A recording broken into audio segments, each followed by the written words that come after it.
स्वागत है आप सभी लोगों का मेरे चैनल कैमरा ट्यूसडे में। मैं अनुपम विपुल आप सभी लोगों का स्वागत करता हूं आज के वीडियो में।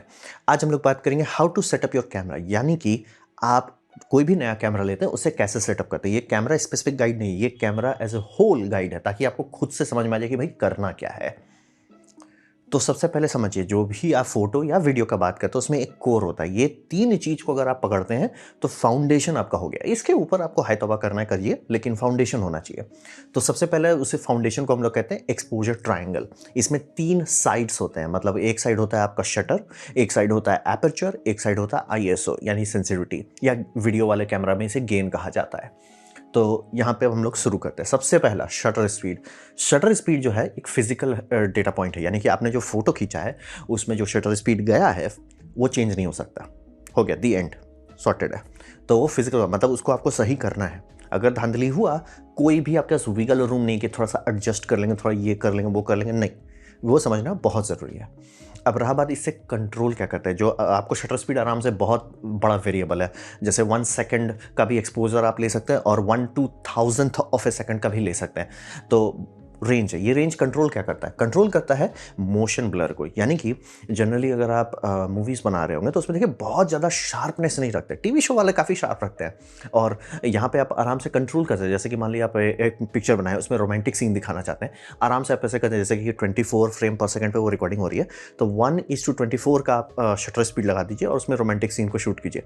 वो एक सॉफ्ट फीलिंग लाएगा। अब वहीं पे आपका एक्शन वाली फीलिंग एकदम जी वाला हो रहा है, कुछ बूम बम ब्लिम हो रहा है, तो वहाँ पे आप उसको तेज कर सकते हैं कि 1/200th ऑफ ए सेकंड कर सकते हैं, तो मोशन ब्लर बदल जाएगा और उससे फील बदल जाएगा सीन का।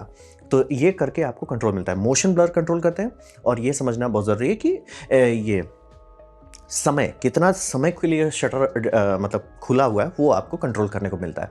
और ये वीडियो में एक तो एक्स्ट्रा रूल लग जाता है। आप लोग वीडियो में बार बार सुनते होंगे ना, लोग बोलते हैं कि शटर एंगल, ये समझना बहुत ज़रूरी है कि स्टिल्स में ये सारे नंबर अलग अलग दिए जाते हैं, जैसे कि आपका 1/60th of A second, 1/250th of A second. ऐसे वीडियो कैमरा बनाया नहीं गया था। वीडियो कैमरा जो फिल्म में रिकॉर्डिंग करती थी, उसमें एक डिस्क होता था जो घूमता रहता था, और डिस्क में ओपनिंग होती थी, उसी को हम लोग ये कहते हैं शटर एंगल। वो ओपनिंग कितना एंगल का है उससे नापते हैं। जैसे कि यहाँ पे डिजिटल कैमरा में पता नहीं ऐसा क्यों है, लेकिन है कि आप गलत सेटिंग कर सकते हैं। यानी कि मान लीजिए मैं इस कैमरा से 60 FPS का वीडियो बनाना चाहता हूँ, या मैं लाइव स्ट्रीम करता हूँ 60 FPS पे, बल्ले बल्ले, लेकिन मेरा शटर स्पीड चला जाएगा 1/24th ऑफ ए सेकंड। अब बोलेंगे तो पॉसिबल ही नहीं है, क्योंकि एक एक्सपोजर 2 फ्रेम में चला जा रहा है, वो हो ही नहीं सकता है। तो करता क्या है, कैमरा नौटंकी करता है। कैमरा वीडियो घटा देगा, 1/24 फ्रेम पर सेकंड का रिकॉर्डिंग करने लगेगा, और उसका फ्रेम कॉपी पेस्ट करके भेजने लगेगा। मतलब शुद्ध धांधली कर देते हैं। तो ये आपको ध्यान देना होगा। वीडियो कैमरा में ऐसा कभी नहीं होगा, क्योंकि वो वीडियो के लिए ही बना है। तो उसमें वो रहेगा कि सर आप उससे नीचे नहीं जा सकते। जैसे कि 160 FPS का वीडियो रिकॉर्डिंग कर रहे हैं, 1/60th से नीचे आपको शटर स्पीड नहीं ले जाने देगा, क्योंकि वो इंटरफियर करने लगेगा। तो ये थोड़ा सा ध्यान देना होगा। मैं मनाता हूँ सिर्फ सोनी ऐसा बेवकूफ़ी करे, बट बहुत नया कैमरा में एक्सपीरियंस नहीं किया तो नहीं बता पाएंगे। और ये आपका ये तो एक पहला स्टेप हो गया। दूसरा स्टेप हो गया वीडियो में, वीडियो लाइट्स अगर आप नहीं इस्तेमाल कर रहे हैं, जैसे कि मान लीजिए मेरा नॉर्मल ट्यूब लाइट है, वीडियो लाइट बनाया जाता है कि आप वीडियो में कोई भी शटर स्पीड यूज़ करें और वो फ्लिकर नहीं दे। लेकिन अगर आप नॉर्मल रिकॉर्डिंग कर रहे हैं, ठीक है, बंदा है, आप बाहर कुछ दिखा रहे हैं, तो सारे लाइट में एक फ्लिकर दिखता है। वो फ्लिकर क्या है, ग्रिड का फ्रिक्वेंसी है। भारत का ग्रिड 50 हर्ट्ज पे चलता है, अमेरिका का ग्रिड 60 हर्ट्ज पे चलता है। तो वो फ्रिक्वेंसी आपको अपने शटर स्पीड से मैच करना है, तब वो फ्लेयर नहीं है। जैसे कि मैं ये आराम से ट्यूब लाइट यूज़ कर रहा हूँ, नहीं आएगा। क्यों? क्योंकि मैं रिकॉर्डिंग हमेशा 1/50th ऑफ ए सेकंड पे करता हूँ, या अगर 60 FPS पे वीडियो करना है तो 100th ऑफ ए सेकंड करते हैं, ताकि वो सिंक रहे, फ्लिकर नहीं आए। तो ये भी आपको ध्यान देना पड़ेगा, खासतौर पे वीडियो पे। और ये एक बार गलत कर दिए, चेक नहीं कर सकते हैं। इसीलिए हाँ, आप धीमा करने में कोई दिक्कत नहीं है। फ्लिकर हाई स्पीड पे आता है, लो पे नहीं आता है। मतलब अगर आप 1/24th ऑफ ए सेकंड पे रिकॉर्डिंग कर रहे हैं, कोई टेंशन नहीं है। 1/30th पे कर रहे हैं तब दिक्कत होगा, 1/40th पे कर रहे हैं दिक्कत होगा, 1/50th पे करेंगे दिक्कत नहीं होगा, 1/60th पे करेंगे दिक्कत होगा। आपको 50 के मल्टीपल में जाना है, तभी सही रहिएगा। तो ये थोड़ा सा ध्यान दीजिएगा वीडियो फ्लिकर के लिए। मतलब जो भी ग्रिड की फ्रीक्वेंसी है उससे मैच करा दीजिए, बहुत सारे समस्या सॉल्व हो जाएगा। और यहाँ पे आपके पास 2 नॉब मिलता है, मतलब कि एक छोर है, एक दूसरा छोर है। क्या कंट्रोल होता है उससे, वही समझिए। अगर आप ये कर देते हैं, शटर को टाइट कर देते हैं, कि मतलब थोड़ा ही देर को कुछ करती है, तो वो शार्प हो जाता है। मतलब जो भी आप कैप्चर किए वो शार्प है, बल्ले बल्ले, लेकिन वो डिम हो जाता है, क्योंकि लाइट को उतना फ्लो ही नहीं कर पाया लाइट। ठीक है, तो शार्पनेस तो आ गया लेकिन डिम आ गया, ये आपका पेनल्टी है। फिर उल्टा कर देते हैं कि मतलब शटर बहुत खोल देते हैं, ब्राइट हो जाता है, बम हो जाता है। आप चाहे तो रात को ऐसा फोटो खींच सकते हैं जो लगे दिन का है, 15 सेकंड का या 20 सेकंड का लॉन्ग एक्सपोजर कीजिए, लेकिन ब्लरी हो जाएगा। आप मतलब पेड़ का फोटो खींचेंगे, सोचें पेड़ स्थिर है ना, पेड़ हमेशा हिलता रहता है। जो आप सबसे शांत हवा भी देखेंगे उसमें भी सारे पत्ते हिल रहे होंगे, तो वो का फोटो लेंगे दिक्कत हो जाएगा। वहीं पे स्टैटिक सब्जेक्ट का आप ले रहे हैं, जैसे कि लैंडस्केप हो, पहाड़ हो, वो सब नहीं हिलता है, तो उसमें दिक्कत नहीं है। तो ये आपको थोड़ा समझना पड़ेगा कि एक तरफ है आपके पास एकदम शार्प हो जाएगा फोटो लेकिन डिम हो जाएगा, जैसे कि आप पानी का ड्रॉपलेट लेना चाहते हैं तो उसको आपको बहुत शार्प करना पड़ेगा। पेनल्टी है कि फ्लैश के बिना वो दिखेगा भी नहीं, बहुत शार्प चाहिए। तो वो एक वेक्टर है। दूसरा वेक्टर है आप उसको ब्राइट कर दीजिए लेकिन वो ब्लरी हो जाएगा। तो ये दोनों के बीच में आप एडजस्ट करोगे। फिर हो गया एपर्चर। ये एक फिजिकल कांस्टेंट का बात किया, दूसरा फिजिकल कांस्टेंट है एपर्चर। एपर्चर भी फिजिकल है, एक बार हो गया सेट, मतलब फोटो निकल गया, वीडियो निकल गया, ये छेड़ा नहीं जा सकता है, आप कुछ नहीं कर सकते इसका। तो यहाँ पे समझिए ये डेप्थ ऑफ फील्ड कंट्रोल करता है कि मतलब कि आपका फोकस प्लेन्स के आगे कितना ब्लर है, फोकल प्लेन के पीछे कितना ब्लर है, उसी को हम लोग डेप्थ ऑफ फील्ड कहते हैं। उसका एंगल कैसा है, तो आप समझ लीजिए कि और इसको याद रखने के लिए कि फोकस कर ये एपर्चर कर क्या रहा है, आप हमेशा समझिए लाइट का पाथ कितना बड़ा है, यानी कि शटर स्पीड लाइट कितना देर बह रहा है और एपर्चर कितना बड़ा पाइप है। एपर्चर जितना बड़ा रहेगा उतना ज़्यादा लाइट आएगा। लेकिन हाँ, एपर्चर को फ्रैक्शनल में डिस्क्राइब किया जाता है। ये उल्टा है, मत पूछिए ऐसा क्यों है, बट है उल्टा। तो इसमें जो छोटा नंबर है वो बड़ा है, यानी कि F2 बड़ा है, मतलब कि जो ऑलमोस्ट मैक्सिमम एंट्री एपर्चर हो सकता है वो है। फिर आप F22 जाएंगे, वो एकदम पिन होल कैमरा कर देगा। और हाँ, एक बहुत इंपॉर्टेंट बात, कभी भी कोई भी लेंस लीजिए उसका एपर्चर बहुत छोटा मत कीजिए। भले वो जा सकता हो F22 तक, F22 तक मत जाइए, 14-15 पे ही जाइए। वो भी मैं ज़्यादा ही बता रहा हूँ, कारण ये है कि जब आप पिन होल बनाते हैं तो उसमें डिफ्रैक्शन होने लगता है। ये लॉ ऑफ फिजिक्स है, इसे नहीं छेड़ा जा सकता है। वो डिफ्रैक्शन के कारण आपका पिक्चर ब्लरी हो जाएगा। मतलब कि आप सोचोगे ना कि मैं एपर्चर टाइट करता हूँ, बहुत अच्छा फील्ड ऑफ व्यू आएगा, एक हद तक आएगा। 8-9 जनरली आपका अच्छा बना, 12-14 बहुत हुआ तो 14 से नीचे जाने लगेगा वो ब्लरी हो जाने लगेगा। और ब्लरी इसलिए नहीं हो रहा कि फिजिक्स कह रहा है कि भैया लाइट लेंस में दिक्कत है। फिजिक्स कह रहा है कि जो एपर्चर है, जो आपने इतना टाइट कर दिया, उसके एजेस में वेव फ्रंट इंटरफियरेंस क्रिएट होने लगता है, वो कचरा हो जाता है। इसीलिए एपर्चर बहुत छोटा मत किया कीजिएगा। ये हर लेंस में रहता है कि एक पॉइंट से नीचे सर कचरा हो जाता है, वो फिजिक्स का प्रॉब्लम है, इसीलिए उसमें किसी लेंस को आप नहीं ब्लेम कर सकते। तो ये आपको थोड़ा ध्यान देना होगा। तो यहाँ पे भी आप सिंपल समझिए कि आप जितना नंबर लेस रखते हैं, F2, F1.2, जितना नंबर लेस है उतना ब्राइट है, बहुत फोटॉन्स आएंगे क्योंकि पाइप खुला हुआ है। शैलो डेप्थ ऑफ फील्ड बहुत हो जाएगा। अब बोलेंगे वो तो अच्छा लगता है, ज़रूरी नहीं है। जैसे कि मैं यही फुटेज रिकॉर्डिंग कर रहा हूँ, तो अभी जैसे इसका एपर्चर सेट किया हुआ है 4.5। बात ये था कि मैंने जब कैमरा शुरू से मैं लिया था, F2 का लेंस लिया तो F2.8 रख दिए थे। F2.8 में मेरा आँख फोकस में, ये आउट ऑफ फोकस ब्रीथ कर रहा था, क्योंकि हम तो ऐसे थोड़ा थोड़ा हिलते ही रहेंगे, ऑब्वियसली सांस ले रहे हैं, जिंदा हैं, हिलते रहेंगे तो वो out of focus, breathe in breathe out, breathe in breathe out हो रहा था। तो एपर्चर इसीलिए हर समय खोल के आप नहीं रख सकते हैं, मतलब डिपेंड करता है, आपका सब्जेक्ट को रिक्वायरमेंट है तो रखिए, नहीं रखना तो रखिए। लेकिन हाँ, लाइव स्ट्रीम में हम करते हैं एपर्चर खूब खोल देते हैं, कारण ये है कि वहाँ पे हम चाहते हैं कि बैकग्राउंड दिखे ही नहीं तो ये आपको ध्यान देना होगा। आप ब्राइट खूब हो जाएगा, आपने छेद बड़ा कर दिया, ब्राइट बहुत हो गया, लेकिन शैलो डेप्थ ऑफ फील्ड है, यानी फोकस बहुत इंपॉर्टेंट हो जाएगा। अब फिर उल्टे तरफ में कि आप इसको छोटा करते जाओ, वही हो जाएगा, डिम हो जाएगा लेकिन शार्प हो जाएगा। तो ये दो वेक्टर फिजिकल है, एक बार फोटो में चला गया, एक बार वीडियो में चला गया, आप छेड़ नहीं सकते हैं। ठीक, फिर आते हैं तीसरा ISO में। तो ISO को ये समझिए, जो पुराने कैमरा आते थे, मतलब फिल्म वाले आते थे, उसको खोलते थे तो उसमें रोल लगाते थे, वो रोल में ISO होता था। मतलब कि रोल को जो बनाया गया उसमें सिल्वर हाईलाइट कितने बड़े बड़े पार्टिकल हैं या कितने छोटे छोटे हैं, वो रहता था। ISO मतलब फिजिकल था ISO उसमें। तो जैसे अगर स्पोर्ट्स फोटोग्राफर रहते तो वो 3600 का ISO फिल्म लगाते थे। वहीं पे आम घर वालों लोग कहा जाता है, अगर आप रात को काफ़ी फोटो खींचते हो तो प्लीज़ 1600 पे रहो, दिन में आप खूब खींचते हो तो 800 में रहो। तो ऐसे करके फिल्म बदलना पड़ता था, मतलब पूरा फिल्म खींचो, फिर रोल फोल्ड करो, फिर दूसरा लगाओ। अब वो करने की ज़रूरत नहीं है। तो आप समझना बोझ रहे, टेक्निकली सारे पुराने, खासतौर पर पुराना एज इन लाइक कुछ साल पुराना, जैसे ये मेरा हो गया, बहुत साल हो गया है, 10 साल से ज़्यादा ही हो गया। कैनन 800D जो है, इसमें एक सर्किट है। आप जो ISO देखते हो कुछ है नहीं, एक बार जो सर्किट आ गया उसके बाद उसको ये मतलब डिजिटल डेटा पे गेन को हम लोग ISO कहते हैं। यानी कि इसमें मैं 800 ISO करूँ, 1600 ISO करूँ, कोई फ़र्क नहीं पड़ रहा है। इमेज जो आया है वो आ गया है, ISO आप बस छेड़खानी कर रहे हो डिजिटल फाइल पे, वो गेन जो है डिजिटल पे छेड़खानी हो रहा है। तो वहाँ पे उतना तांडव नहीं है। ये ऐसा चीज़ है जिसको आप बाद में छेड़ सकते हैं, यानी कि वो मैथ होता है इमेज फाइल पे। यानी कि अगर मैं इससे रॉ फाइल निकालूं और आप मान लीजिए एक फ़ोटो खींचते हैं, ठीक है, आप बोलते हो कि भैया 800 पे कर लिए, काश अगर हम इसको 600 पे करते तो कैसा रहता है। आप 600 पे एक फ़ोटो कीजिए, रॉ फाइल जो है 800 वाला उसको ले जाइए, उसका एक्सपोजर कम कीजिए, दोनों मैच करेगा। बाकी सारी चीज़ सेम रखिएगा, एकदम मैच है। उल्टा भी करेगा, अरे मान लीजिए आपको डार्क आ गया, ठीक है, आप बोलेगा अरे ये अच्छा रहता अगर हम एक्सपोजर बढ़ा देते, तो ये मतलब ISO बढ़ा देते, बढ़ा दीजिए एक्सपोजर फोटोशॉप में, सेम आएगा, वैसा ही आएगा, क्योंकि वो सिर्फ एक मैथमेटिक। लेकिन हाँ, रॉ फाइल में होगा, जेपेग में नहीं होगा, रॉ फाइल में होगा, क्योंकि रॉ फाइल आपको वो मैथमेटिकल डेटा लगा के देता है, लेकिन मैथ किस पे लगाया गया वो इंटैक्ट रहता है, इसीलिए आप छेड़ सकते हैं उसको बाद में। तो ये समझना बहुत ज़रूरी है। इलेक्ट्रॉनिक गेन होता है सिग्नल पे। और ये आज के टाइम में जैसे ये कैमरा A7 V हो गया है, तो इसमें 2 है सर्किट है, वैसा है। पहले वाले टाइम में मतलब इसके टाइम में सब एक ही रहता था, लेकिन अब आप लोग वर्ड सुनते हैं ना, डुअल ISO है, मतलब 2 फिजिकल सर्किट है। तो वहाँ पे आपको ध्यान देना है कि 800 पे है कि 3200 पे है। जैसे मेरे केस का एग्जांपल दे रहे हैं, एक हाई ये सेटिंग है, एक लो सेटिंग, उससे ज़्यादा कुछ नहीं है। बीच वाले सारे नंबर फोटो में आप छेड़ सकते हैं, कोई दिक्कत वाली बात नहीं है। लेकिन मैं एकदम क्लियर कर देना चाहता हूँ, वीडियो पे ऐसा नहीं होता है, क्योंकि वीडियो में रॉ फाइल जनरली लोग नहीं शूट करते हैं और बहुत कैमरा देता भी नहीं है रॉ, वहाँ पे दिक्कत हो जाएगा। यानी कि अगर ISO आपका गलत सेट था वीडियो में, उसको नहीं छेड़ सकते। तो ये आपको थोड़ा ध्यान देना, वीडियो में आपको थोड़ा सतर्क होना होगा। इमेज पे उतना लोड नहीं लेना है ISO का, लेकिन वीडियो पे लेना है। और ये इमेज में भी आपको ध्यान देना है कि दोनों ISO में से कौन सा वाला यूज़ कर रहे हैं।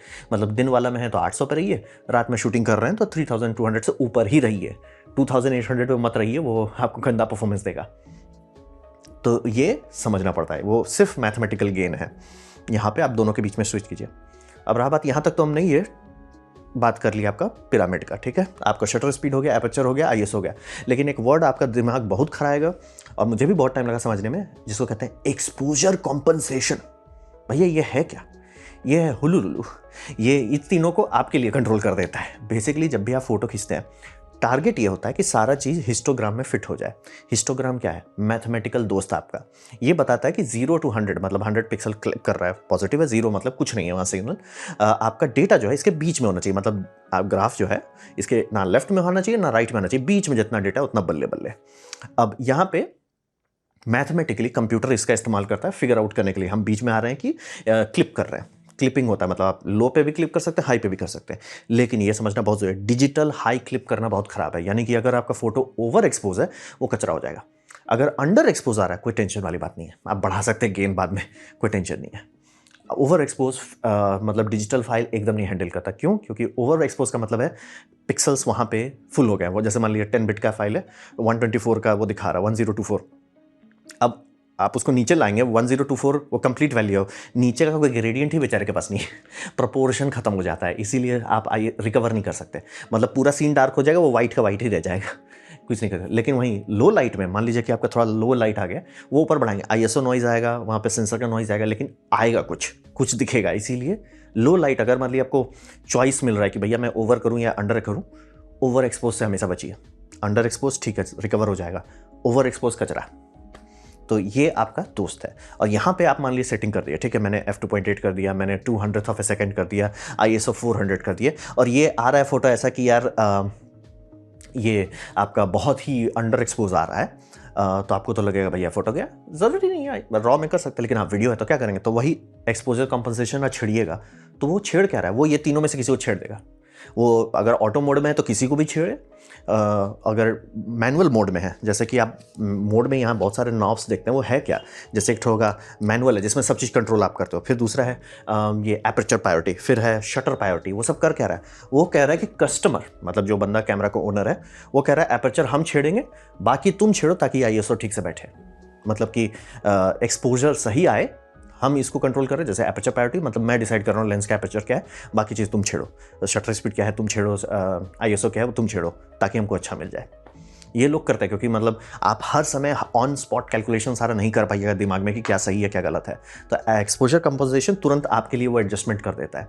जैसे मान लिया आपने पूरा सेटअप किया, मैनुअल किए, F1 का रेसिंग था, आपने शटर बहुत हाई रखा हुआ है क्योंकि वो जरूरी है, आपने कर दिया, आप सब चीज़ एकदम बल्ले बल्ले खींच रहे हो, बादल आ गया, रेस तो अभी भी हो रहा है, लेकिन अब आपका एक्सपोजर सब अंडर आ जा रहा है, तो वहाँ पे कंप्यूटर पकड़ लेगा कि सर ये हिस्टोग्राम जा रहा है आपका नीचे, वो ISO बढ़ा सकता है या शटर एपर्चर खोल सकता है, वो डिपेंड करता है। तो इसीलिए एक्सपोजर कॉम्पनसेशन समझिए, वो मॉडिफिकेशन यही 3 का करता है। और शुरू में कोशिश कीजिए एक्सपोजर कॉम्पनसेशन को एकदम नहीं छूना है, आपको ये तीनों पे मास्टरी हो, फिर एक्सपोजर कॉम्पनसेशन आप छूइए, ताकि वो बस फाइन ट्यून कर दे आपके लिए कि अच्छा थोड़ा सा फिसल रहे हैं, थोड़ा सा ऐसे हो जाए। वो बेसिकली ऑलमोस्ट ऐसा समझिए कि आपको रॉ फाइल छेड़ने की ज़रूरत नहीं पड़ेगी, वीडियो में फ़र्क पड़ेगा, वो सब ना पड़े बस। तो ये कोर है, ये 3 आप समझिए हर कैमरा में होता है, हर वीडियो कैमरा में होता है, हर स्टिल्स कैमरा में होता है। ये तीनों पे आपको मास्टरी चाहिए, उसके बाद ही कुछ होगा। अब आते हैं ऑटो फोकस में। ये जान निकाल देने वाला सिस्टम है, क्योंकि आजकल ये बहुत ही कॉम्प्लेक्स हो गया है, बहुत ही ज़्यादा कॉम्प्लेक्स है। और ये कोर फंक्शनलिटी हर कैमरा में है, लेकिन इसमें इतना फचांग है कि आपको इसका फंडामेंटल समझना पड़ेगा, तब जाके आप एक दूसरे कैमरा में कूद पाएंगे। जैसे मान लिया मैं कैनन से सोनी में कूदा या सोनी से नाइकॉन में कूदूँ, मुझे उतना दिक्कत नहीं, क्योंकि फंडामेंटल पकड़ लिया है। फंडामेंटल क्या है? पहला, सिंगल AF। इसका मतलब क्या है?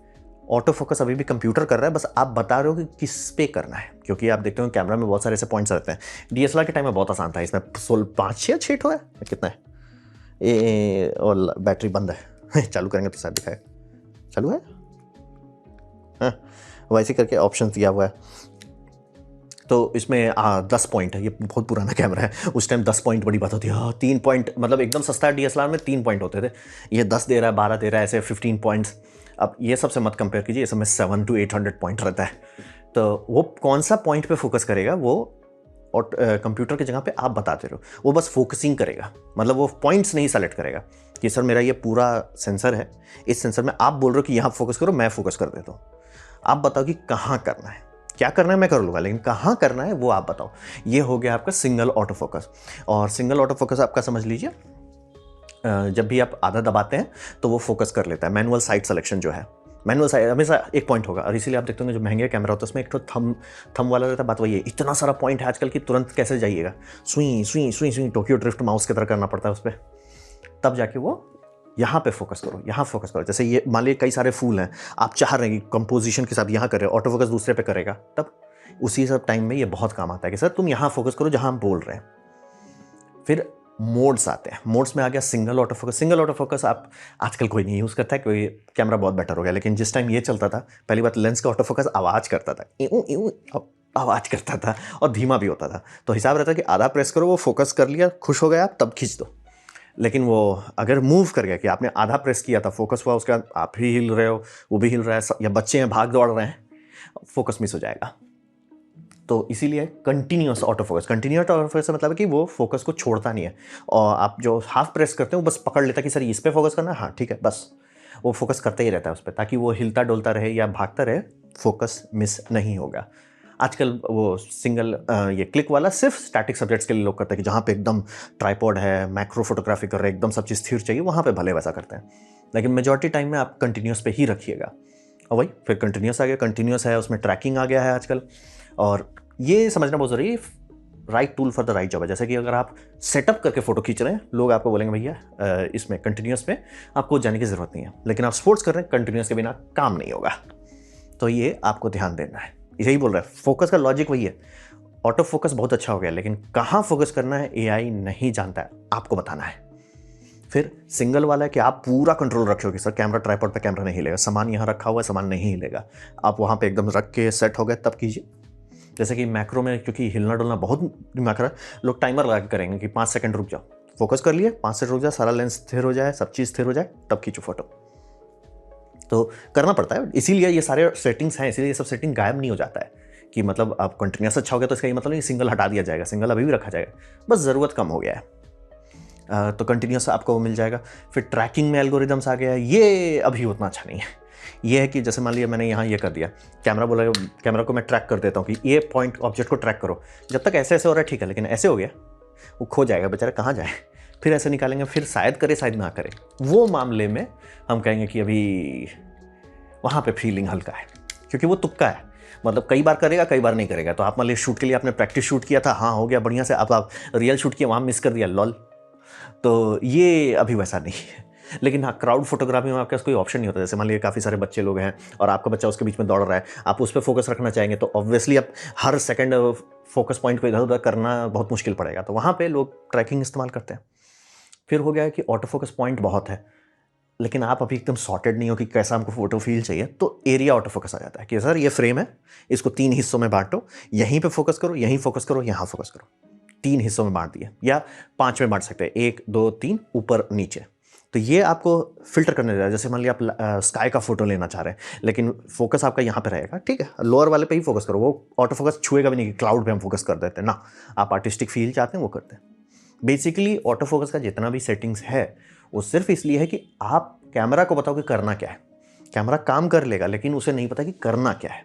ऑटो फोकस में, ऑटो मोड में यही सबसे बड़ा दिक्कत आता है, वो तुक्का मारता है।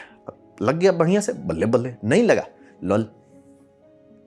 तो ये रीजन ऑफ इंटरेस्ट वाला दिक्कत हो जाता है। तो वही मैं एकदम क्लियर करता हूँ, एआई का जो जजमेंट है कि ऑटो फोकस पे वो बल्ले बल्ले कि मैं ऑटो फोकस कर दूंगा, किस चीज़ पे ऑटो फोकस करना है वो भगवान भरोसे है। इसीलिए आपको ऑप्शंस मिलेंगे कि आई ऑटो फोकस है, कार ऑटो फोकस है, बर्ड ऑटो फोकस है। बर्ड ऑटो फोकस क्यों है उसमें? बात वही है कि अगर फ्रेम में इंसान आ गया और बर्ड है, तो उसको समझ में आ रहा है कि आप बर्ड में ऑटो फोकस में रहेगा, आप बर्ड पे फोकस दे रहे हो, तो वो बर्ड पे ही फोकस करेगा। यही मेन दिक्कत है। इसीलिए ये सेटिंग्स को ऑटोमेटिक नहीं किया गया। इसका मतलब कि वो आपका माइंड पढ़ ले कि हाँ भाई क्या कर रहे हैं। कैनन इसके सबसे नज़दीक आया। कैनन का जो 1D है, उसमें 1R शायद, उसमें यह है कि आपका आंख का ट्रैकिंग से वो करेगा, क्योंकि आप जहाँ देख रहे हो वहीं का फोटो चाहोगे, वो वहाँ पे फोकस कर देगा। वो सबसे क्लोजेस्ट है, बट अभी टेक्नोलॉजी थोड़ी अनकुक्ड है, उसको टाइम लगेगा पकने में। तो वही, और मैं क्लियर कर देता हूँ, ये बहुत फचांग वाला है और आपको मैनुअल पढ़ना ही पड़ेगा, उसके बिना कोई ऑप्शन नहीं है। जो कोर था, कोर सब कैमरा में सेम होता है। यहाँ पे हर कैमरा अपना नाम देती है, मतलब ब्रांड अपना नाम देती है, अपना फचांग पोतती है, इसीलिए आपको पढ़ना पड़ेगा। और कई बार वो लड़ाई करेगा कि हम इस मोड पे ये नहीं करेंगे, वो मोड पे ये नहीं करेंगे, हरसई पे दीर्घई नहीं करेंगे, दीर्घई पे दंतसा नहीं करेंगे, तो वो आपको दिक्कत होगा। मैनुअल पढ़िए, और ये प्रैक्टिस के बाद ही सेंस बनेगा, मतलब बिना प्रैक्टिस के नहीं होगा। अब बात करते हैं लुक एंड फील का। तो यहाँ पे सबसे ज़्यादा लोग गधे अपना गधापंती दिखाते हैं। यहाँ पे आपको सब्र दिखाना होगा, जिसे हम लोग कहते हैं कैमरा साइंटिफिक इंस्ट्रूमेंट नहीं है। अगर आप कभी साइंटिफिक कैमरा लेंगे या इंडस्ट्रियल कैमरा लेंगे, वो एकदम अलग आता है। और किसी इंसान का चेहरा देखेंगे वो बहुत भद्दा दिखेगा कि बड़ा अजीब सा लग रहा है। बात समझना बहुत ज़रूरी है। कैमरा चाहे कोई भी मैन्युफैक्चर हो, उसका काम है सब्जेक्ट को अच्छा दिखाना, प्लेजेंट दिखाना। वहीं पे इंडस्ट्रियल और साइंटिफिकली मैंने बोला इस इमेज में इतना लाल है तो उतना लाल है, और 10 साइंटिफिक ब्रांड का कैमरा लीजिए, सबका सेम आएगा, वही उसी को साइंटिफिक कहते हैं। लेकिन कैमरा वैसा नहीं होता। हर कैमरा, आप एक ही पर्सन का फोटो अलग अलग ब्रांड से लीजिए, अलग अलग फीलिंग आएगा। क्यों? क्योंकि उनका काम है, सब कंपनी अपना एक साइंस बनाती है, उसका काम होता है लुक गुड, आप सुंदर दिखो, सुशील दिखो, उस पर मेहनत करते हैं। और कलर एक आर्ट है। गधा जैसा मत कहीं मुंह खोल के बोल दीजिए कि ओ इसका कलर कचरा है। इट्स लाइक सर, जब आप वो बोल रहे हैं तो आप बस ये बोल रहे हैं कि मुझे इसका कलर नहीं पसंद है। जैसे कि कोई बोलता है ना, ओ सोनी का कलर बहुत खराब है, या आप ये बोल रहे हो कि आपको सोनी का नहीं पसंद। अब बोलो यार मेरे को नाइकॉन वाले में फीलिंग नहीं आती, ठीक है, कोई दिक्कत नहीं है, वो बात सच है। लेकिन आप बोलो नाइकॉन का कलर खराब है, लोग बोलेंगे सर तुम गधे हो। क्यों? क्योंकि अगर वैसा होता तो नाइकॉन बिकता नहीं। समझना बहुत जरूरी। और हाँ, बाय द वे, हर इंसान का आंख अलग होता है, ये भी एक आपको समझना पड़ेगा। भले कहने को हमारा आंख आप ये करोगे, मतलब उसका रिकंस्ट्रक्शन करोगे तो ऑलमोस्ट सेम है, लेकिन उसका ब्रेन कैसे इंटरप्रिटेशन का, कुछ लोग रेड को बहुत अच्छे से पकड़ पाते हैं, कुछ लोग ग्रीन करते हैं, कुछ लोग थोड़ा सा कलर ब्लाइंड होते हैं, कुछ लोग पैटर्न बहुत अच्छा। तो इंसान अलग है, तो ऑब्वियसली कलर साइंस जो है वो अलग अलग लोगों को अच्छा है। जैसे कुछ लोग कहते हैं ना, भैया कैनन का लाल ही मेरे को पसंद आ गया, ठीक है, बल्ले बल्ले। कुछ लोग कहेंगे ना, मेरे को सोनी का जो रेड टिंट है वो बहुत अच्छा लगता है। कुछ लोग कहेंगे भैया नाइकॉन का जो गोल्डन टिंट है वो मेरे को बल्ले बल्ले लगता है। कुछ लोग को फूजी का पसंद आता है, कोई दिक्कत नहीं, इसमें ना कोई सही है ना कोई गलत है। यहां पे आपको बस ध्यान देना है कि आपको क्या में मजा आ रहा है। आपको नाइकॉन में मजा आ रहा है, मजे लीजिए। आपको फूजी में मजा आ रहा है, मजे लीजिए, डिस्कशन नहीं करना। या वो कीजिए जिससे आपको पैसा मिलता है, ठीक है। अब मान लीजिए आपके कस्टमर बोलते हैं, आप मान लीजिए कस्टमर को एग्जांपल दिखा देते हैं कि सर मेरे पास 3 कैमरा है, मैं तीनों का आपका सेटिंग दे देता हूं, आप बता दो, उसके हिसाब से हम शूटिंग करेंगे। और वो बोलता है देखो यार मेरे को नाइकॉन वाला फील है, ठीक है, कस्टमर पैसा दे रहे हैं तो उसका बात पे कुछ चलना है, आपको अपना दिमाग नहीं लगाना है। तो ये समझना पड़ता है आपको। इसीलिए लड़ाई झगड़ा मत कीजिए कलर के मामले में, वो दिखाता है कि आप मूर्ख हो। और बाय द वे, अगर ढंग से रॉ फाइल है और ढंग से रॉ फाइल एडिट कर रहे हैं तो किसी का भी किसी से लगा सकते हो, कोई माइकल लाल नहीं बता पाएगा कौन का किसका कौन कलर साइंस है। और बाय द वे, सारे लाइट रूम में, डार्क टेबल में, ये सब में सेटिंग रहता है कि आप दूसरा कैमरा का लगा दीजिए। बोले डबल ब्लाइंड टेस्ट में कोई नहीं बता पाएगा। तो ये आपको समझना है, पैसा आपको बनाना है, आपको लोड लेना है, आपको अपने मजे के लिए करना है, मजा आना चाहिए आपको, बस, और कुछ नहीं करना है। और पिक्चर प्रोफाइल जो है वो आपको अपने टेस्ट के हिसाब से करना है। इसीलिए इतने सारे पिक्चर प्रोफाइल रहता है। जैसे सोनी ही मान लिया आपको पसंद आ गया, तो सोनी में 10 तो पिक्चर प्रोफाइल क्यों है?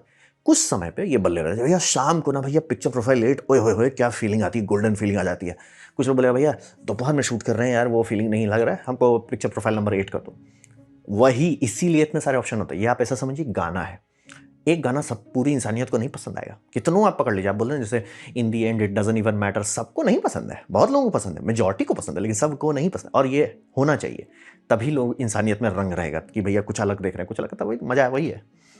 तो ये आपके टेस्ट पे डिपेंड करता है, ये टेस्ट बेसिक है, इसको साइंस की तरफ मत कीजिए। मैंने ना इसका प्रोफाइल कॉपी किया, अरे भैया आप कैसे कर सकते हो प्रोफाइल कॉपी? जैसे मान लिया आपने किसी भी बड़े यूट्यूबर का देख लिया, उसका आपने सेटिंग कॉपी कर लिया, उसका लाइट आपको पता है कैसे है? जैसे मान लीजिए मैं घर में यहाँ ये लाइट यूज़ कर रहा हूँ, मान लीजिए आप इससे कचरा ट्यूब लाइट ले लिया और आप परेशान है क्योंकि भैया मेरा ट्यूब लाइट मान लीजिए जैसे 90 CRI का, आपने 80 CRI ले लिया है, गड़बड़ हो रहा है आपका, आपको फीलिंग नहीं आ रही है। उल्टा भी हो सकता है कि मैं 90 CRI है, उसके हिसाब से मैंने ओवर करेक्शन किया हुआ है आपने ट्रू वीडियो लाइट ले लिया है, ला भैया अब उसमें कलर में कास्टिंग आ रही है क्योंकि मैंने कॉम्पनसेट किया हुआ है।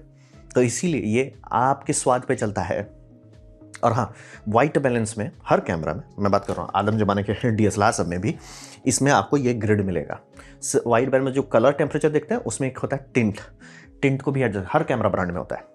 टिंट जो है एडजस्ट करके आप फाइन ट्यून कर सकते हैं कि सर एग्जैक्टली आपको कैसा चाहिए। और ये मैं हर किसी को कहूँगा जो एक स्टूडियो टाइप सेटअप पे रहता है कि सर मैं यहीं पे, जैसे मेरे केस में है तो मैं ये ऑब्वियसली इसको फाइन ट्यून करता हूँ। और अगर आपको नहीं पता है कि आपके कैमरा में ये है, कैसे कैसे आप कैमरा यूज़ कर रहे हो सर, हर कैमरा होता है बाय द वे, आदम जमाने के DSLR में होता है, हर मिररलेस में होता है, ये आपको ध्यान देना है। और बाय द वे आपको मान लीजिए खुद का कुछ फीलिंग चाहिए, इसीलिए सारे में ऑप्शन रहता है। देखिए फाइननेस कितना है, थ्रेशोल्ड कितना है, कॉन्ट्रास्ट कैसा है, सैचुरेशन कैसा है, कलर टोन कैसा है। आप अगर मेहनत करते हैं, आप ऐसा कर सकते हैं कि कोई भी कैमरा जो भी आप ब्रांड के लिए आप मेहनत कीजिए, आप ऐसा कर सकते हैं कि भैया इससे जो फाइल निकलता है वो मैं रॉ को छेड़ने की जरूरत नहीं है। मतलब रॉ आप ले लो लेकिन आप उसी से खुश रहोगे कि सर इससे जो JPEG बन रहा है वही खुश है। अगर कुछ हो गया कि मान लीजिए एक तो बहुत अंडर एक्सपोज हो गया, बहुत आवर, तब आप उसको छेड़ो। ये इसीलिए इतने सारे ऑप्शंस रहते हैं। ये आपको ट्यून करना है, लड़ाई झगड़ा नहीं करना है, मिसाइल नहीं फायर करना है, आपको क्या पसंद है। और उल्टा भी हो सकता है कि भैया आपका प्रिंट करके दे रहे हो, प्रिंट में कौन सा अच्छा लग रहा है, तो ये आपको लुक एंड फील को लुक एंड फील की तरह ट्रीट कीजिए, उसको मिसाइल मारने का मतलब। बहुत लोग काम देखे हैं गधा जैसा कमेंट लिखने लगता है, सर आपको पसंद है एंजॉय कीजिए, दूसरे को नहीं पसंद आ रहा कोई दिक्कत नहीं है सर, आप पैसा नहीं दे रहे हो मेरे को, टेंशन ही नहीं ले, आपको लड़ना ही नहीं है। इसीलिए मैं हर किसी को बोलूँगा प्लीज़ अपने कैमरा का वाइट बैलेंस के अंदर घुसिए, उसके अंदर कलर टिंट कीजिए। अगर आप एक ही जगह पे बार बार शूट कर रहे हैं और आपको हमेशा लग रहा है यार थोड़ा सा गलत हो रहा है, कर सकते हैं क्योंकि लेंस भी थोड़ा कलर कास्ट करता है। अब आते हैं फॉर्मेट के बारे में। तो फॉर्मेट में समझिए आजकल थोड़ा सा हौच-पौच हो गया है, इसके टाइम में ज़्यादा उतना हौच-पौच नहीं था लेकिन आजकल बहुत हौच-पौच हो गया है। फॉर्मेट में अब आपका 3 फोटो का फॉर्मेट आ गया है। JPEG जो सबसे सिंपल है, आसान है, हर जगह चलेगा, हर उसमें चलेगा।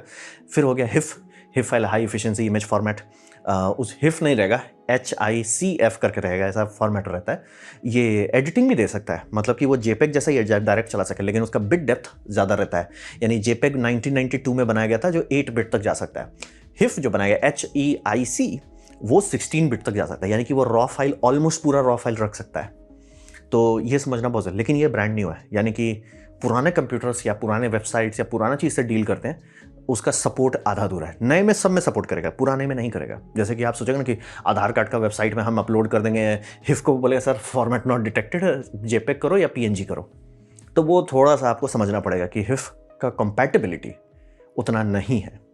लेकिन हाँ, वो ऑलमोस्ट मेजॉरिटी लोगों को अभी ये खुश रख सकता है कि आपका कैमरा आधा दूर तक सही से भी कर लिया तो वो आपको इतना सेटिंग देता है कि आप छेड़ सकते हो।